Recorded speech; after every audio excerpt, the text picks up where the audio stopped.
इस क्वेश्चन में हमसे कहा गया है कि n ड्रॉप्स ऑफ लिक्विड मिलकर एक बड़ी ड्रॉप बना रही है और हर ड्रॉप की जो छोटी छोटी ड्रॉप है उसकी सरफेस एनर्जी E है। हमसे क्वेश्चन में पूछा गया है कि इस केस में एनर्जी रिलीज होगी या एब्जॉर्ब होगी और वो एनर्जी रिलीज और एब्जॉर्ब कितने अमाउंट में होगी। तो हमें डिफरेंट डिफरेंट ऑप्शन दिए हुए हैं। तो सबसे पहले हम जानते हैं कि एन छोटी छोटी ड्रॉप मिलकर एक बड़ी ड्रॉप बना रही है तो वॉल्यूम हमेशा कंजर्व रहेगा। तो इनिशियल जो वॉल्यूम होगा वो होगा एन इंटू 4/3 πr क्यूब, जहाँ स्मॉल आर जो है वो छोटी छोटी ड्रॉप का रेडियस है। वहाँ ही एक सिंगल ड्रॉप बन रही है जिसकी रेडियस कैपिटल आर है, तो इसका वॉल्यूम होगा 4/3 πr क्यूब।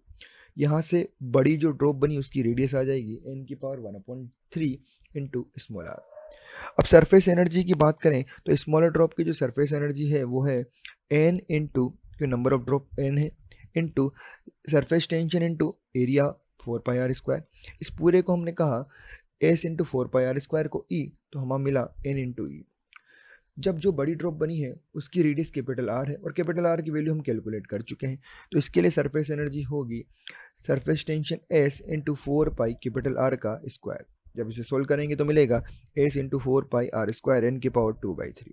इस पूरी चीज को हम अभी अभी ई का नाम दे चुके हैं, तो ये होगा n⁻²/3 इंटू ई।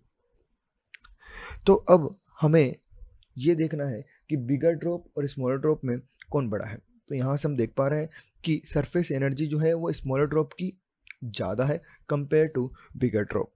इसका मतलब एनर्जी यहाँ पर क्या हुई होगी, रिलीज हुई होगी, और वो किस अमाउंट में हुई होगी, n⁻²/3 इंटू ई, जो कि आपको ऑप्शन नंबर सी में दिखाई दे रहा है। तो इसका करेक्ट आंसर होगा option number C and option number A, क्योंकि कुछ पार्ट एनर्जी का रिलीज भी हुआ है इस प्रोसेस के दौरान। तो हमारा सही आंसर होगा option A and option C.